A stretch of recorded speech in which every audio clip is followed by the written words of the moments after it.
눈 덮인 들판을 걸어갈 때에는 모름지기 함부로 걷지 마라. 오늘 걷는 너의 발자국이 반드시 뒤에 오는 사람의 이정표가 될 것이다 라는 말이 있습니다. 그래서 눈길을 함부로 걷다 보면 발자국이 남게 되는데, 그 발자국을 따라서 내가 잘못 걸은 그 눈밭에 찍힌 발자국을 따라서 다른 사람들이 잘못 인도함을 받을 수 있다라는 것입니다. 이 말의 출처는 아주 명확하지는 않습니다. 그러나 우리에게 널리 알려지게 된 것은 백범 김구 선생님이 자신의 인생의 좌우명으로 이 경구를 사용하였기 때문에 아주 유명해지게 되었습니다. 이 말씀을, 이 경구를 하나의 인생의 표대로 삼고 백범 김구 선생님은 인생이라는 그 눈 덮인 들판, 그 들판에서 이 발걸음을 신중하게 옮기려고 그렇게 애를 쓰셨다고 합니다. 우리도 우리가 걷는 인생의 걸음 속에서 누군가에게 이런 어지러운 발걸음이 아니라 굉장히 정돈되고 올바른 발걸음, 굉장히 좋은 인생의 면모를 보여주고 싶어하는 마음이 있습니다. 그런데 그게 생각처럼 쉽지는 않고 뜻대로 되지 않습니다. 오늘 저희들이 읽은 성경의 본문은 모세에 관한 상반된 평가, 모세의 다른 면모, 서로 다른, 극단적으로 다른 면모를 드러내는 말씀입니다. 신명기 34장의 말씀은 모세에 대해서 아주 호평을 하죠.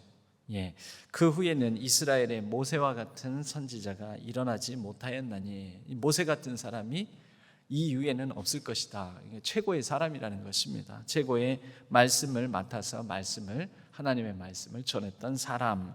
모세는 여호와께서 대면하여 아시던 자요, 하나님과 이렇게 직접 대면하여 서로 소통을 나눌 수 있을 정도로 하나님과 매우 가까이 친밀함을 나눴던 사람이라는 것이죠.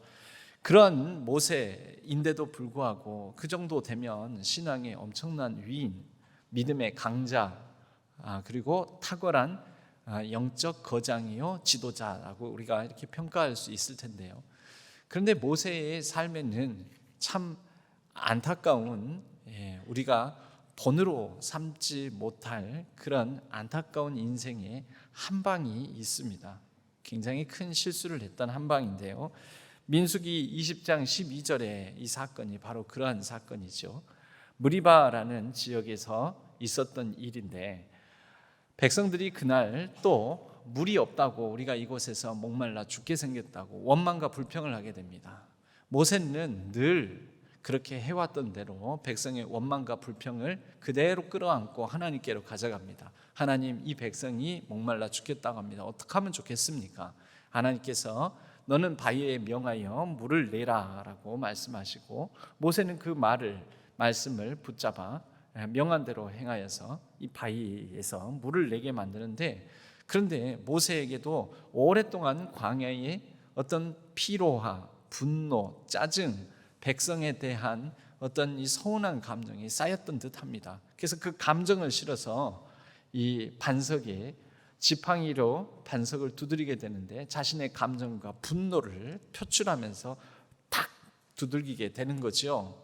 그럴 때 반석에서 하나님의 말씀대로 물은 나게 되었지만, 그래서 백성들은 목을 축이게는 되었지만, 하나님께서 이 사건을 지적을 하시면서 주신 말씀이 민수기 20장 12절의 말씀입니다. 여호와께서 모세와 아론에게 이르시되 너희가 나를 믿지 아니하고 이스라엘 자손의 목전에서 내 거룩함을 나타내지 아니한 고로 너희는 이 회중을 내가 그들에게 준 땅으로 인도하여 드리지 못하리라 하시니라. 한마디로 말하자면, 모세, 너 이 한방 때문에, 그 한방의 분노 표현한 이 일 때문에, 너의 감정을 드러내는 것으로 나의 거룩함을 훼손한 이 사건으로 인해 너는 가나안 땅, 약속의 땅에 들어가지 못한다 라고 말씀하시는 거죠. 그리고 실제 모세는 그 광야의 모진 세월, 애굽에서부터 광야 40년의 세월까지 그렇게 고생하면서 백성들을 이끌었는데, 가나안 땅을 바로 앞에 목전에 두고 결국은 가나안 땅을 바라보기만 했을 뿐 들어가지 못하고 하나님의 부르심을 받게 됩니다. 이 모세는 알고 보면 한방의 사람이었습니다. 그가 소시적 젊은 날에도 한방의 강펀치로 애굽 사람을 때려 눕힌 일이 있게 되었지요. 그때 그 한방으로 애굽 사람이 죽게 되었습니다. 그래서 살인자가 되어 도망하게 되었고, 그 도망간 세월을 또 미디안 광야에서 40년을 보냈던 그 한방이 모세의 인생을 굉장히 굽어 돌게 만드는 일이 되었고, 결국은 마지막 그의 모습도 이 한방의 무리바 물 사건으로 인해 모세는 가나안 땅에 들어가지 못하게 되었습니다. 여러분, 우리 인생에도 우리가 처음부터 끝까지 우리의 삶의 궤적이 다 참 좋은 모습, 좋은 본보기만 우리가 자녀들이나 주변 사람들에게 보여주고 싶지만 그렇게 안 사라지지 않습니까? 살기가 매우 어렵지 않습니까? 내가 뜻하지 않은 실수 한 방에 넘어지고 무너지는 경우도 있고, 성경은 이러한 이 정면, 바른 면모의 모습, 신앙의 거장들, 위인들의 모습을 우리에게 소개를 해준과 동시에 반면, 즉 그와 반대의 모습, 어두운 삶의 실수와 연약함, 또 죄된 모습들을 우리에게 있는 그대로 여실하게 보여주기도 합니다. 정면과 반면을 똑같은 인물에 대해서 좋은 사람인데, 믿음의 거장인데 다 보여준다라는 것이죠. 모세뿐만이 아닙니다. 아브라함에 대해서도 우리가 아브라함은 믿음의 조상이라고 여기지 않습니까? 믿음의 조상이면 그 믿음으로 창세기 12장에서 하나님께서 보여줄 땅으로 갈 바를 알지 못하나 그가 믿음으로 작정하여 말씀 붙잡고 낯선 땅으로 그의 가족을 이끌고 걸어가는 그 모습, 얼마나 대단한 믿음입니까? 훌륭한 믿음이죠. 믿음의 귀감이 되는 사람은 그 믿음의 모습이 끝까지 유지되는 것을 다 좋은 모습만 보여주면 될 텐데, 그 다음 20장 이런 장에 보면은 이내 몇 장 가지 않아서 이 아브라함의 찌질한 모습, 자기 아내 사라를 아내라고 하지 않고 여동생이라고 속이면서 자기의 목숨을, 생존을 위해서, 목숨 부지하기 위해서 굉장히 찌질하고 뻔뻔한 모습을 이렇게 성경은 우리에게 보여줍니다. 이 아브라함의 연약한 모습도 그대로 노출을 하면서 정면과 반면의 모습을 다 보여준다라는 거지요. 구약 성경의 또 대표적인 인물은 아브라함, 모세뿐만 아니라 또 다윗을 꼽을 수가 있습니다. 다윗은 어떻습니까? 다윗의 용맹한 모습, 정말 믿음의 용사와 같은 모습, 정의와 공의로 통일 이스라엘을 다스리는 모습 보여주지만, 그런 하나님 마음에 합한 자라는 칭호를 받았던 다윗에 대해서 그의 이 아주 인생 최악의 실수인 밧세바를 가늠한 사건을 있는 그대로 성경은 우리에게 보여주고 가르쳐주고 있습니다. 다윗의 정면의 모습과 반면의 모습을 또한 우리에게 다 그대로 드러내준다라는 것입니다. 언뜻 보면 우리 생각에는 좀 좋은 인물들은 좋은 인물대로 좋은 모습만, 인생에 크고 작은 실수가 있다 하더라도 좋은 모습만 담아서 우리에게 신앙의 본으로서 남겨주면 좋을 텐데, 어느 한 사람도 완전한 모습이 아닌 그런 반면의 모습까지도 성경은 다 보여준다라는 것이죠. 여러분, 그것은 우리에게 무슨 의미를 줄까요? 디모데후서 3장 16절은 우리에게 이와 같이 말씀합니다. 모든 성경은 하나님의 감동으로 된 것으로 교훈과 책망과 바르게 함과 의로 교육하기에 유익하다. 여러분, 성경에는 정면의 모습을 통해서도 우리에게 교훈과 책망과 바르게 함과 의로 교육하지만, 반면의 모습, 동일한 인물인 아브라함의 반면의 모습, 다윗 그리고 모세의 반면의 모습을 보여줌으로 인해서 교훈과 책망과 바르게 함과 의로 교육하기도 한다라는 것입니다. 나도 저렇게 넘어질 수 있고 저렇게는 되지 말아야지, 모세처럼 한 방에 무너지면 안 되겠구나, 그 한 방 때문에 약속의 땅에 결국 들어가는데 실패할 수도 있겠구나, 그런 교훈과 책망과 바르게 함과 의로 우리를 교육하는 책이 성경책이라는 것입니다. 여러분, 성경의 특이한 점이 바로 이런 것입니다. 좋은 면만을 절대 가르치거나 보여주지 않고 악한 면, 어두운 면, 또 인생의 고통스러운 면까지도 다 그대로 드러낸다는 거지요. 극단적으로 시편은 다윗의 위대한 하나님을 찬양하는 모습과 굉장히 영적으로 높은 수준을 보여주는 시편이 있음과 동시에 시편에 또 많은 다윗의 시편 중에서는 하나님을 향한 불신, 하나님 계시기나 한 겁니까? 라는 회의, 그리고 하나님을 향한 항변, 원망, 탄식까지도 시편은 담고 있으면서 이것을 하나님의 말씀의 범주에 넣어놓습니다. 여러분, 이게 무슨 뜻입니까? 우리도 그럴 수 있다라는, 우리 모두가 다 정면과 반면, 다면적인 모습을 다 가지고 있다라는 것입니다. 여러분, 우리는 그렇게 다양한 모습을 통하여서 그러나 누군가에게 영향을 끼치고 살고 있습니다. 가족을 이루고 있으면서 부모로서 영향을 끼치고 배우자로서 영향을 끼치고 또 부모 자식 간에 우리 부모님으로부터 영향을 받고 그렇게 살아오지 않았습니까?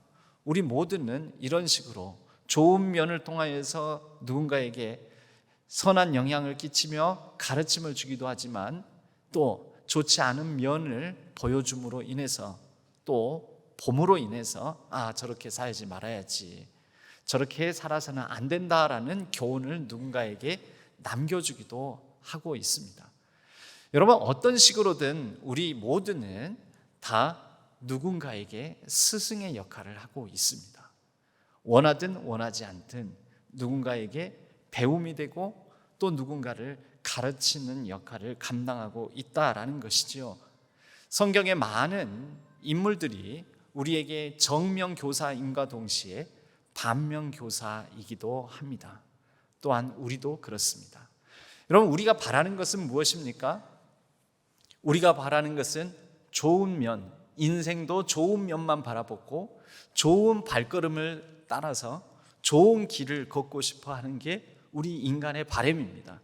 좋은 땅, 좋은 사람 만나서 좋은 시간을 보내며 좋은 세상을 살아가는 것, 그게 우리가 바라는 거지요. 나쁜 때에 나쁜 사람을 만나서 나쁜 시간을 보내고 나쁜 상황에 처하는 것을 어느 누가 원하겠습니까? 그런데 우리는 그렇게 될 수가 없습니다. 왜죠?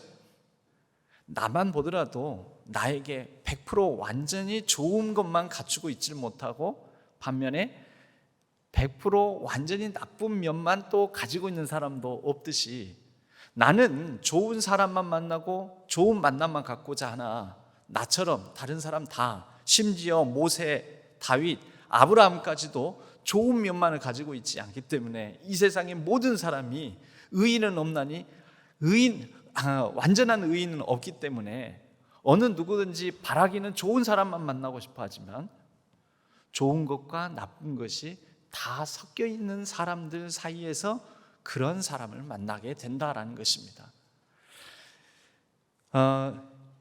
공자는 이렇게 얘기를 했습니다. 인생의 가장 중요한 사람과의 만남은 세 가지를 꼽습니다. 첫째, 스승과의 만남.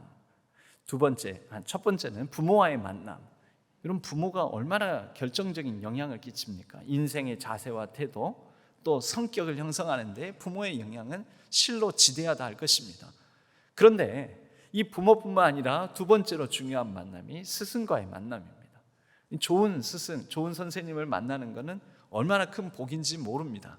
세 번째, 친구 또는 인생을 통해서 동반자, 동행을 해줄 길벗이 될 배우자.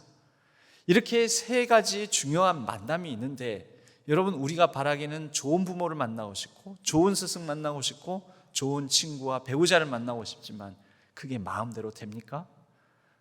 그럼 내 자신을 보십시오. 내가 좋은 부모인가? 내가 좋은 누군가에게 좋은 길잡이 스승인가? 내가 좋은 친구와 배우자가 되는가? 내가 안 된다면 내가 기대하지만 누군가에게서도 그 부분에 있어서 부족함이 보이겠지요. 여러분, 우리는 바라기는 좋은 부모, 스승, 배우자, 친구를 원하지만 때로는 정면이 아닌 반면에 해당되는 스승, 반면에 해당되는 부모의 모습을 만나기도 하고, 또 배우자와 친구에게서 원치 않는 모습을, 원치 않는 친구를 사귀게 되고 만남으로 인해서 우리 인생에 좋지 않은 악 영향을 받기도 한다라는 것이죠. 여러분, 더 나아가서 톨스토이는 인생론에서 우리 인생의 중요한 세 가지의 중요한 이제 사람이 아닌 더 범위를 넓혀서 중요한 만남이 있다고 하는데요, 그것을 한자로 말하자면 시, 인, 업. 시는 때입니다. 좋은 때. 어느 때에 태어났냐에 따라서 사람이 영웅이 되기도 하고 또는 시대의 부적응자가 되기도 합니다. 난세에 영웅이 난다는데, 여러분, 왜 영웅이 될 수 있는 그 때가 있다는 거죠. 언제요? 세상이 어지럽고, 그래서 그럴 때에는 굉장히 영웅 호걸들이 군웅할거할 수 있다라는 것이죠.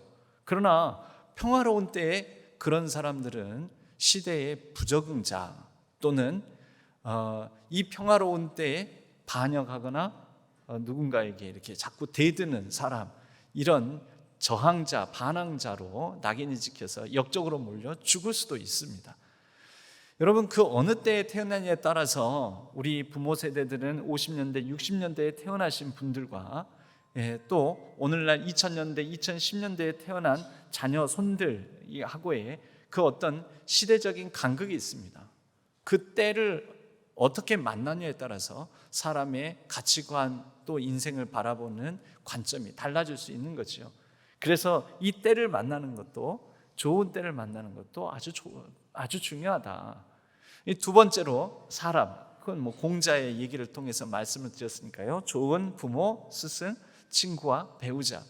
그리고 세 번째로는 일, 업이라는 것입니다. 어떤 일을 발견하고 내 적성과 내 소명에 따라서 그 일을 하면 할수록 기분이 좋고 내 인생이 의미 있다라고 여겨지고, 그러나 하기 싫은 일, 가치 없는 일, 그러면서 억지로 부득이하게 돈을 벌기 위해서 그냥 하루하루 겨우겨우 하는 일이라면 그 일을 통해서 인생의 보람이나 가치를 느끼기는 어렵겠지요. 자신의 적성과 안 맞는 일을 굳이 생업을 위해서만 하고 있다면 참으로 인생이 고역이라고 말할 수도 있을 것입니다. 그래서 이렇게 시와 인과 업, 이렇게 세 가지를 얘기를 하는데, 여러분들은 항상 좋은 때, 좋은 시, 좋은 인, 좋은 사람, 그리고 좋은 업, 좋은 일들만 만나고 살아가십니까? 우리 인생에 정면만 있냐라는 것입니다. 정면의 시, 정면의 인, 정면의 업, 그것만 있지는 않죠. 반면의 업, 반면의 인, 반면의 시도 있지요. 우리 성경에서 특히 전도서에서는 이를 두고 이렇게 표현합니다. 전도서 7장 14절, 형통한 날에는 기뻐하고 공고한 날에는 되돌아보아라. 이 두 가지를 하나님이 병행하게 하사. 여러분, 형통한 날과 공고한 날을 그냥 어떤 때로만 생각할 수가 있습니다. 그런데 우리가 만나게 되는 모든 것이 형통과 공고 사이로 나눠지지 않습니까? 내가 좋아하는 때는 형통한 날이요, 좋아하는 사람은 형통하게 하는 사람이요, 또 유익하고 이로운 사람이요, 그리고 내게 형통한 일이라고 여겨지는 일을 할 때도 있지만, 여러분, 반면, 정면이 아닌 반면에 공고한 날, 공고한 때도 있을 뿐만 아니라 공고하게 만드는 사람과의 만남도 있고, 공고한 일, 아무리 일을 해도 보람을 느끼지 못하는 그런 일을 만나게 될 때도 있지 않습니까? 전도서의 형통한 날과 공고한 날은 단순히 날과 시를 말하는 것이 아니라 바로 우리 인생에서 만나게 되는 여러 다양한 시, 인, 그리고 바로 업에 대한 의미를 담고 있다고 볼 수가 있습니다. 그런데 이 두 가지를 하나님이 병행하게 하셔서 우리 인생으로 하여금 사람이 그의 장래 일을 능히 헤아려 알지 못하게 하셨다라고 전도서는 말씀하고 있습니다. 무슨 뜻입니까? 여러분, 우리 인생에 좋은 게 뭐고 나쁜 게 뭔지 그게 또 다 뒤섞여 있어서 좋은 것이 나쁜 가면을 쓰고 오기도 하고 나쁜 것이 좋은 가면을 쓰고 오기도 하면서 우리의 인생에 무엇이 좋은지 무엇이 나쁜지, 좋은 정면의 시업인이 무엇인지 반면의 시업인이 무엇인지 그것을 하나님께서 다 뒤섞어 놓으셨다라는 것입니다. 그러면서 우리는 이러한 인생을 살아가면서 어떻게 살지? 무엇이 옳지? 인생을 헷갈려하면서 방황하고 굉장히 힘겨워할 때가 많다라는 것이지요. 디모데후서 3장 16절은 모든 성경은 하나님의 감동으로 교훈과 책망과 바르게 함과 의로 교육한다라고 했습니다. 그런데 그 다음 말씀은 이렇게 말씀합니다. 이를 통해서 즉 성경의 정면의 역사와 반면의 역사, 정면의 사람과 반면의 사람, 정면의 때와 반면의 때, 이런 일들이 성경에 다 고스란히 담겨져 있으므로 그것을 통해서 하나님의 사람으로 온전하게 하며 모든 선한 일을 행할 능력을 갖추게 하려 합니다 라고 말씀합니다. 여러분, 우리는 좋은 것만 선하다고 생각하는데 그렇지 않습니다. 나쁜 것에도 선함이 있을 수가 있고 또 좋은 것은 다 선함이 아니라 좋은 것이 오히려 악함이 될 수도 있습니다. 하나님은 우리로 하여금 정면교사와 반면교사, 정면의 때와 반면의 때, 정면과 반면의 사건들 모두를 통해서 교훈과 책망과 바르게 함과 의로 교육하여 우리로 인생에서 선함을 발견하게 하신다라는 것입니다. 모르죠. 우리에게는 선함을 발견할 수 있는 능력도 없고 선함을 배울 수 있는 그런 시각도 열려 있지 않은데 인생의 형통과 공고, 정면과 반면이 교차되어 병행하면서 내 삶을 나도 모르겠다. 내가 원하는 것은 이것인데 이대로 되지가 않는다. 그 사건을 통해서 우리는 하나님께 시선을 두고 하나님 어떻게 하면 좋습니까? 하는 가운데 하나님의 선한 역사, 하나님의 선한 인도하심, 하나님의 선하신 숨은 뜻을 발견하게 된다라는 것이지요. 여러분, 우리가 형통하고 잘 살아가면 하나님을 찾을까요? 하나님을 만날까요? 여러분, 인생의 모든 선함은 하나님을 만날 때 그 선함이 드러날 수 있습니다. 선하신 분, 하나님만이 오직 선하신 분이기 때문입니다. 예수님께서 이런 말씀을 하셨습니다. 수고하고 무거운 짐진 자들아 다 내게로 오라. 수고하고 무거운 짐이 무엇입니까? 정면과 반면, 형통과 공고가 뒤섞여 있어서 인생 나도 내 마음대로 안 되고 알지 못하겠다. 여러분, 이게 인생의 수고와 무거운 짐 아닐까요? 내 뜻대로 안 되고 내 마음대로 안 되고 내가 원하는 때 원하는 사람 원하는 일을 하면서 살고 싶은데 그렇게 안 되는 시, 인, 업이 너무나 많으니까 여러분, 이게 인생의 가장 큰 괴로움이요 번민이요 수고와 무거운 짐 아니겠습니까? 그런데 그러한 사람들을 오라고 하십니다. 그리고 나는 마음이 온유하고 겸손하니 내게 와서 배우라라고 말씀하십니다.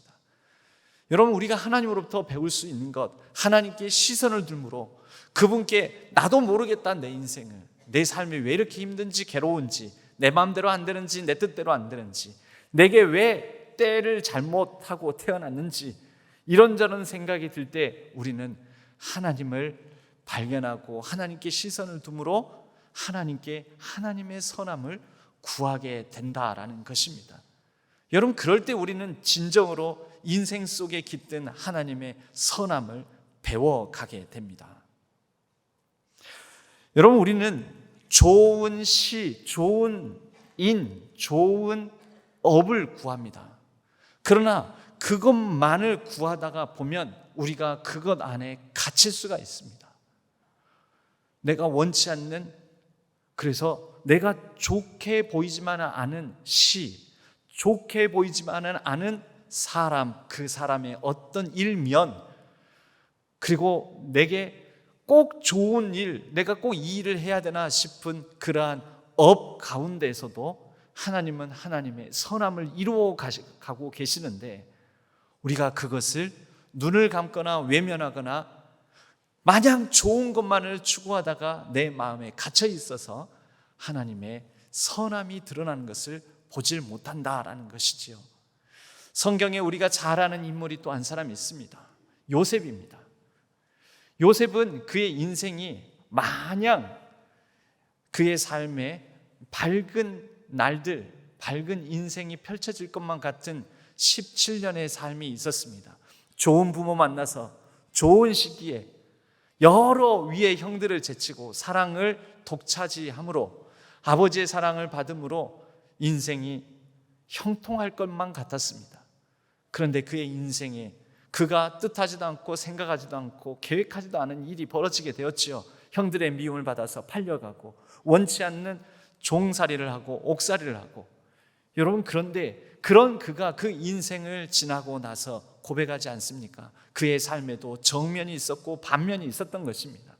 원하던 때가 있었고 원치 않았던 때가 있었으며, 원하는 일이 있었고 원치 않는 일이 있었고, 만났으면 하는 사람이 있었고 원치 않는 사람을 만나고 원치 않는 일을 당하는 경우도 많이 있었습니다. 그런데 그가 무엇이라고 합니까? 그의 시선은 항상 하나님께 두고 있어서 그 하나님을 시선을 두고 그의 인생을 반추할 때 창세기 50장, 창세기의 마지막 장, 마지막 그의 인생의 말미에는 하나님께서 그것을 선으로 바꾸사, 누가요? 내가 바꾼 거 아니죠. 우리에겐 그런 능력이 없죠. 하나님께서 그것을 선으로 바꾸사. 여러분, 하나님께 선함이 있습니다. 하나님께서 저와 여러분의 정면과 반면의 모든 사건을 통해서도 하나님의 선을 이루어 가십니다. 하나님의 선한 능력이 저와 여러분의 정면의 시인업을 통해서도 반면의 시인업을 통해서도 하나님의 선한 뜻을 이루실 줄로 믿습니다. 우리는 그것을 믿는 사람들입니다. 왜요? 하나님께서 정면만을, 좋은 면만을 다스리시는 분뿐만 아니라 하나님께서 반면, 내가 원치 않는 시간, 원치 않는 때, 원치 않는 사람과의 만남, 원치 않는 일 감당하는 가운데서 그것을 주관하고 다스리심으로 하나님께서 가장 선하게 우리의 인생을 이끌어 가시기 때문입니다. 그것을 우리가 하나님의 통치라고 합니다. 하나님이 다스리신다. 내가 바라고 원하는 것만 하나님이 다스리시지 않습니다. 하나님은 내가 원치 않았고 바라지도 않았고 내가 보여주기 싫었고 내가 이러한 상황에 처하기를 원치 않았는데도 그러한 모든 것까지도 하나님은 다스리시고 통치하셔서 우리의 인생을 나도 알지 못하는 그러한 가운데 하나님의 선한 뜻을 이루어 주신다라는 것입니다. 그러므로 여러분, 서두에 눈길을 거리려거든, 눈 덮인 들판을 거리려거든 함부로 걷지 말라. 그런데 너무 똑바로 걸으려고만 애쓰지 마시기 바랍니다. 조금 어지럽게 걸을 수도 있습니다. 아니, 똑바로 올바른 방향을 향해서 걷고자 하지만 여러분, 눈밭에서 정말 예쁘게 소복소복 쌓인 곳에 사뿐사뿐 발자국 남기려고 하는데 여러분, 예쁘고 아름답게만 남겨지답니까? 제 기억에도 아무도 밟지 않는 그 눈밭에 내 발자국 예쁘게 남겨야지 하는데 조금 저기 하다가 이렇게 어긋나고 저렇게 어긋나고 이렇게 어지러지고 저렇게, 눈길의 발자국은 회복도 안 됩니다. 나중에는 그냥 에라 모르겠다 막 이렇게 에라 될 대로 되라 하는 심정을 이렇게 갖게 될 때도 있습니다. 여러분, 우리 인생이 그렇습니다. 내 마음대로 안 되지요. 내 인생이 내 마음대로 컨트롤이 됩니까? 그러나 여러분, 걱정하지 마시기 바랍니다. 내가 컨트롤하지 않고 하나님이 컨트롤하십니다. 내가 좀 어지럽게 걸어도 하나님께서 그러한 우리 삶을 통해 하나님의 뜻을 이루어 가실 것입니다. 빌립보서 말씀에 이런 말씀이 있지요. 빌립보서 1장 6절에 너희 안에서 착한 일을 시작하신 이가, 이 하나님은 우리가 원하든 원하지 않든, 내가 바라든 좋아하든 싫어하든 우리의 인생의 모든 시간, 모든 사람과의 만남, 모든 우리가 감당하는 일을 통해서 선한 착한 뜻을 두고 착한 일을 이미 시작하셨고 지금도 그 하나님의 선함을 이루어가고 계십니다. 그리스도 예수의 날까지 이루실 줄을 우리는 확신하노라. 사도 바울이 우리에게 전한 신앙의 고백이자 권면입니다.